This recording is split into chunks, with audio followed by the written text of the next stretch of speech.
In today's video, we delve into two remarkable stories that defy the expected. Two people battling terminal illness find relief through Padre Pio's intercession. Stay tuned to hear the stories. Welcome back to our YouTube channel following Padre Pio.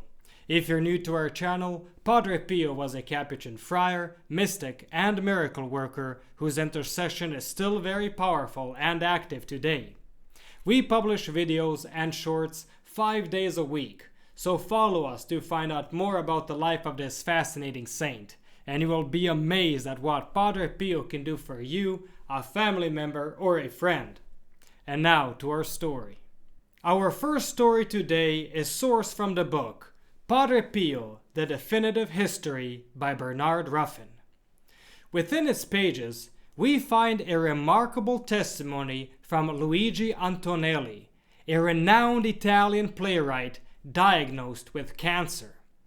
Doctors gave him less than a year to live. Listen to this. At some point in 1939, the famous Italian playwright Luigi Antonelli embarked on a journey from his home in Pescara, a coastal city in central Italy, to San Giovanni Rotondo to seek counsel from Padre Pio.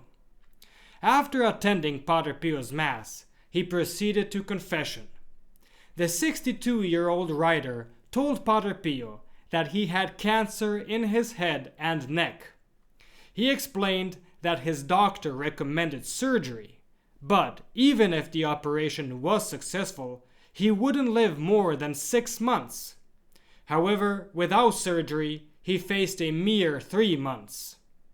Now, Antonelli found it challenging to articulate what happened that day in the confessional. And let me remind you, he was a playwright, someone gifted with words. All he said was, "I can't repeat what he told me, because while he was talking to me, I felt like I was living in a supernatural world." A few months later, Antonelli insisted that he noticed an immediate improvement after confessing to Padre Pio. He shared, "I don't know if the word miracle is exact from a theological point of view, but we shouldn't argue over technicalities because of simple words." He then continued, "Now I write an article every Sunday for the Giornale d'Italia, an Italian newspaper. I go hunting, and in the last month I've been working on a comedy that will be produced at the Teatro Mazzoni in Milan. I don't know what the doctors think about it, what the X-rays and histological exams might reveal, but today I feel miraculously healed." Despite the prediction that without surgery, Antonelli would die within 3 months, he inexplicably lived for another 3 years, remaining active and engaged in his work. He died in 1942 at the age of 65. End of our first story. Before we get into our next story, if you're captivated by the miracles and spiritual guidance of Padre Pio, and feel called to be part of spreading his legacy, consider joining our Protected Children of Padre Pio program. As a member, you're not merely supporting a YouTube channel, you're becoming a Padre Pio apostle, helping us spread his spiritual teachings far and wide. Members of our program receive special spiritual and material benefits, including masses celebrated specifically for your intentions. It's simple to join. Just click the link in the description below to find out more. Now to our second story. Our second story is sourced from the book Padre Pio, The Unknown Miracles of the Saint with the Stigmata, written by José María Zavala.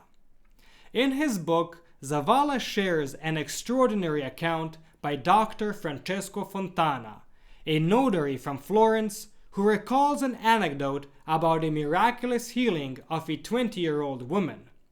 Listen to this.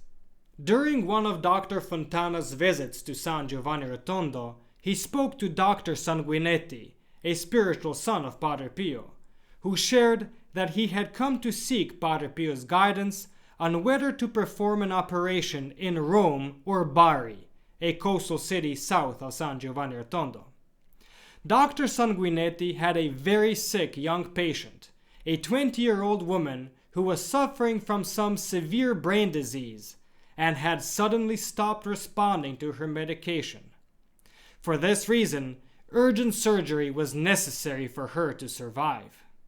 Dr. Fontana, moved by sympathy for the young woman and her family, chose to accompany Dr. Sanguinetti and the patient's father to Padre Pio's cell.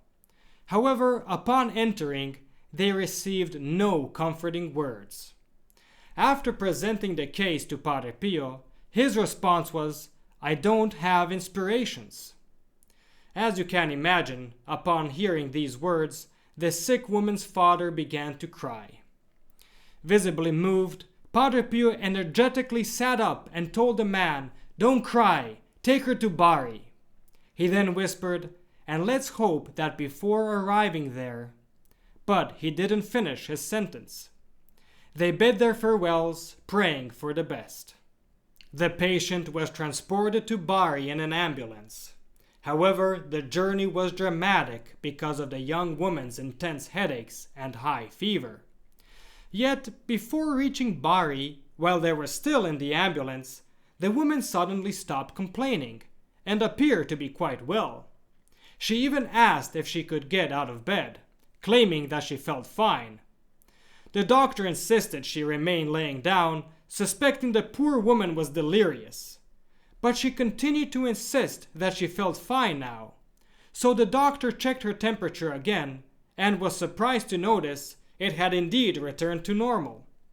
Upon reaching the hospital in Bari, the specialist conducted all relevant exams and appeared confused. "I don't understand why they brought her here," he said. "Not only is this organ perfect, but it has never been sick."